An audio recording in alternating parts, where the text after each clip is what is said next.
na tayo. Tcharam! Hello, good afternoon everyone. Ayan, tapos ako magluto. Ngayon lalabas naman ako para mag-date kami ng asawa ko. Susunduin ko lang siya kasi baka sana naman pumunta ito. O ayan, ito po yung ating outfit. No? Ayan, tayo naka-brown. Tingnan yung ating, may butones yan dito. Yung aking hikaw, parang butones. Oh, di ba? Oh, ayan lang. Oh, naka-brown tayong boots. At may payong tayo. Ayan, kasi automatic natin payong. Oh. Ang ganda ito sa likod. Oh, di ba? Ang ganda niya. Oh, lalapit. Lalayo. Stomach in tayo. Stomach in. Chest out. Puwet out.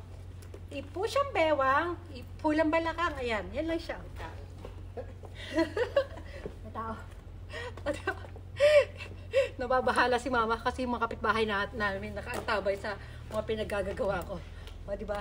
La la la la la la la la la la la lalapit lalapit lalayo.